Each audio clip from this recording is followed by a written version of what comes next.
Hi, this is Alex Mangirian, and I'm here with Dr. Hendrada. I am one of the internal medicine psychiatry residents, and Dr. Hendrada is one of the psychiatrists that works with our program. And today I'm going to be talking about the network basis of depression. It's going to be a lot of information, so we may be moving fast. And a lot of this information changes very frequently in papers. And so some of it may not be relevant even in the near future, but we'll try and give you the best overview that I can understand to understand networks and how they relate to depression. The first thing that I think is worth talking about is what understanding what actually a network is. And so the easiest way that I think about it is that a lot of us think about the brain, and let me just draw my little typical bad brain drawing. And we learn about this theory called localization.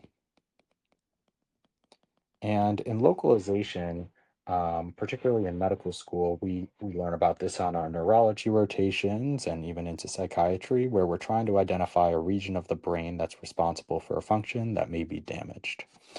And so we would say something like, where does Broca's area or Wernicke's area, what are the functions of those specific regions? And so we would highlight one area and we would say, what does that do? And the idea of what a network is isn't opposed to localization, but it's incorporating that. And it's saying when thinking about the brain, maybe when we're doing tasks, more than one area is involved. And so this really came about by looking at functional imaging. And so, what is functional imaging? I'm just going to delete all this right now. So, when we do imaging studies of the brain, we can use uh, X rays to some extent, which then translate into CT scans. And then we can do MRI scans, which are static images. And then we can also do functional images, which are, if static images are a picture, these are more like a video.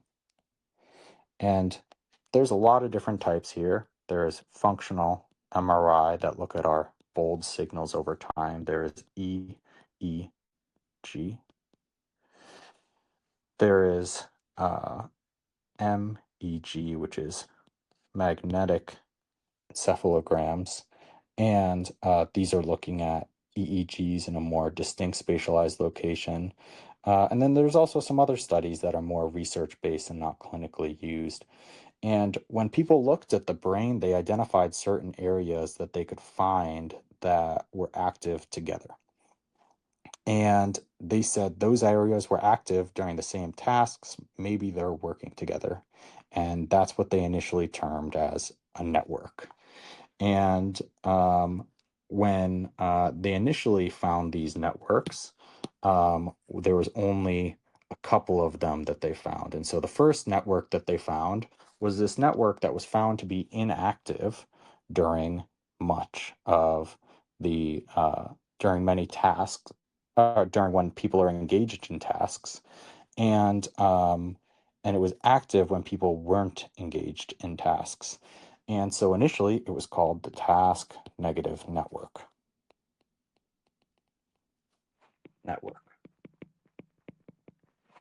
And when looking at the brain, if we're looking at a sagittal section here, with this being the corpus callosum and this being our brain, we can see this area above the corpus callosum being, from Dr. Hendrada's videos, the cingulate cortex.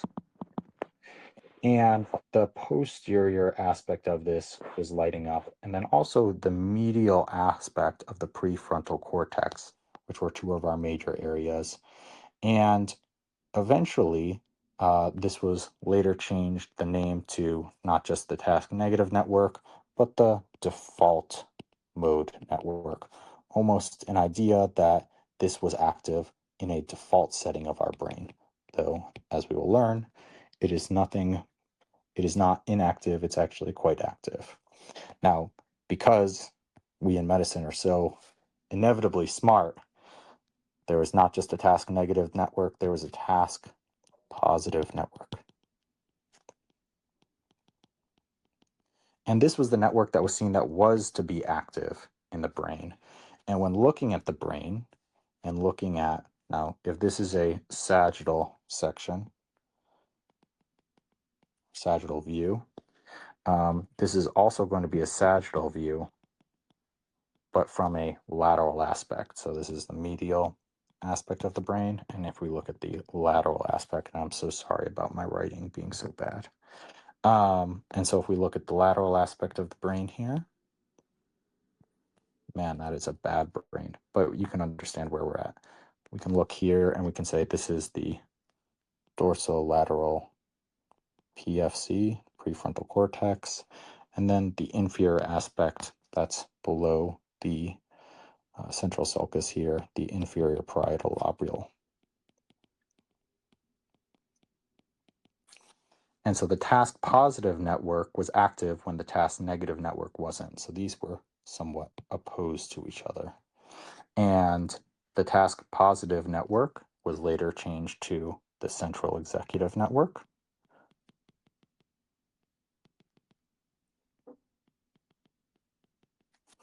And then later on, more people even know it as the frontoparietal network.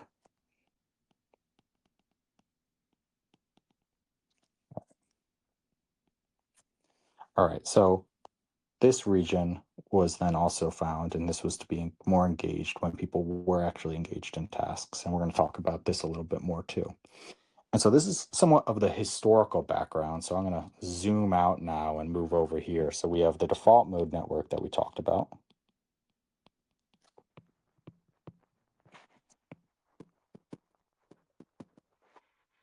which we said were PCC and the medial prefrontal cortex. And then we have the frontoparietal network, which I think is often represented as FPN. And these are localized around the dorsolateral PFC and the inferior parietal lobule.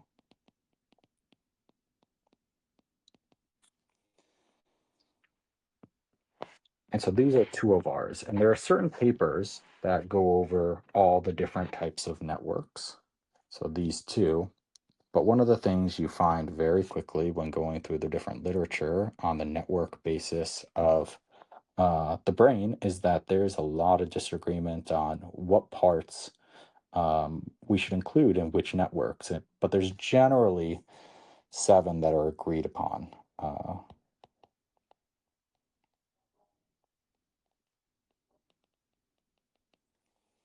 And in this, we have the default mode network, the frontoparietal network, and then the last that we found was the salience network. After this, not the last, but the next. And the salience network was found to be distinctly different than these. It wasn't a task negative or task positive network, but it was active separate from those two. And it was really focused a lot on the identifying salient stimuli. And then being able to activate whichever network should be active. And so going to those and then also switching from one to the other. And together, these 3 networks are part of our intrinsic networks.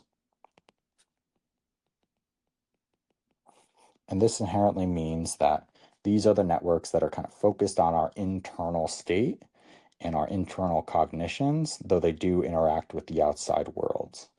The salience network goes through and involves our anterior cingulate cortex.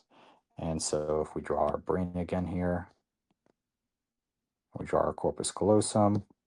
It is that anterior aspect of our cingulate cortex, the anterior third, and then actually specifically the dorsal aspect of our anterior cingulate cortex is very involved. And then as well as the anterior aspect of our insula.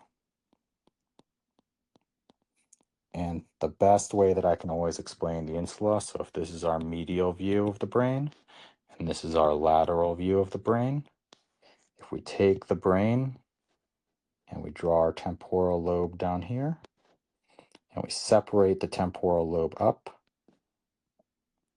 right here, this is our insula here.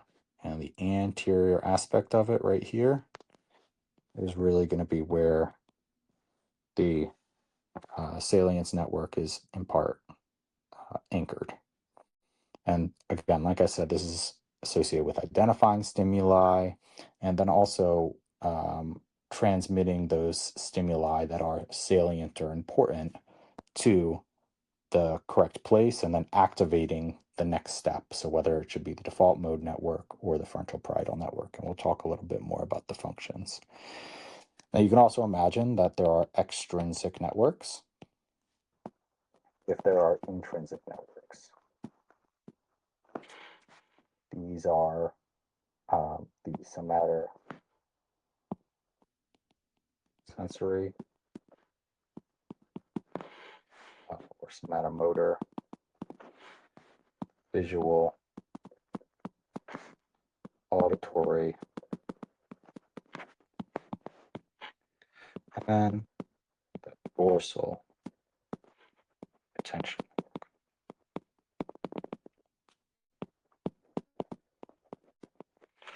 These three are really based around the regions of the brain that have to deal with somatosensation, sensory stimuli, motor stimuli, visual stimuli, and then auditory stimuli. The dorsal attention network's a little bit more nuanced in that, as opposed to those, it's involving areas like the frontal eye fields,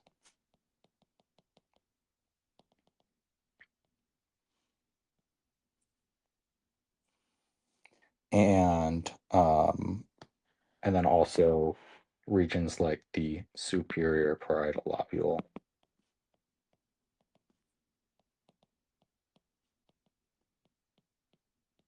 Or the infraparietal sulcus. And as opposed to the salience network, which is working on assigning a level of value to stimuli, the dorsal attention network is really orienting our attention, which makes sense in the context of the regions that are involved.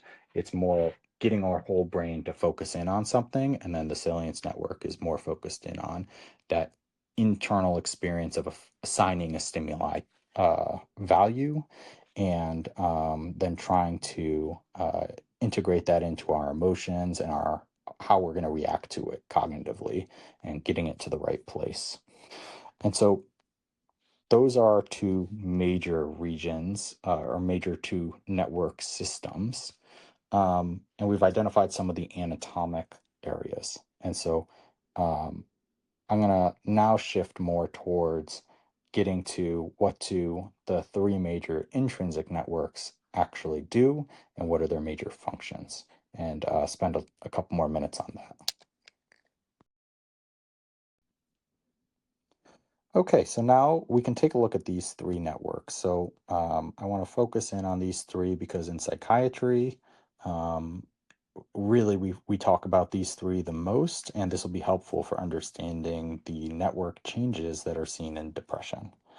And so we'll focus in on the default mode network, we'll use the frontal parietal network next, and then the salience network. And so, like we talked about, the two regions that anchor, and I just keep repeating these just because it's always so hard to keep in mind, the posterior cingulate cortex, and then the medial prefrontal cortex. In the frontal parietal network, these are anchored in prefrontal cortex, as well as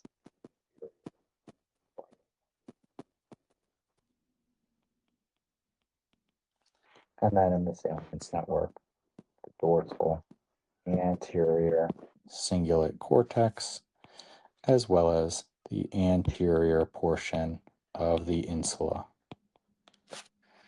And so when looking at these three networks, it's important to have a good understanding of what their true functions are. And this is something we're still exploring. You know, what are these areas actually responsible for, and what is their major function?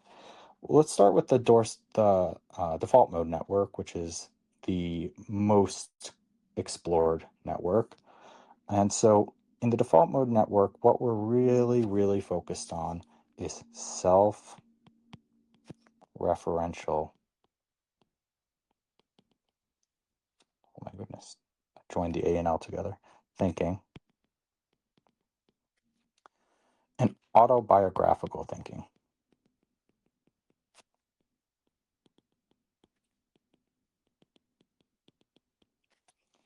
And really interesting. And so you can imagine the people that were in the scanners when they first developed this sitting there waiting to be told to do a task. And they're thinking about their day, they're thinking about how they feel right now, what their what happened a month ago or a year ago. And they're also thinking about the context of how do I relate to somebody else? What did I do in this prior situation? And this is also gets into relating from self to others. And this is really important and really interesting in that it's kind of talking about the social cognitive relationship between how we think about ourselves and relationships to other people. And as you can imagine, that's a super important part of our life. And the default mode network is really important to that.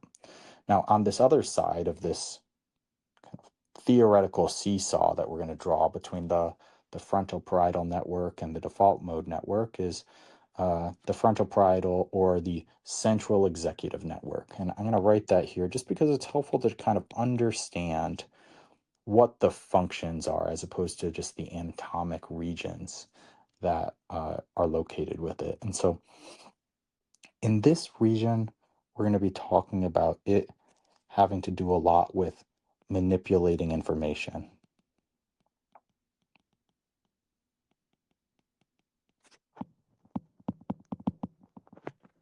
Decision making.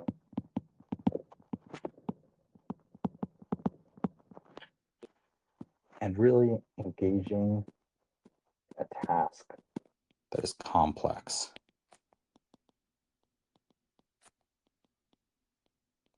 We're going to be using a lot of our working memory here.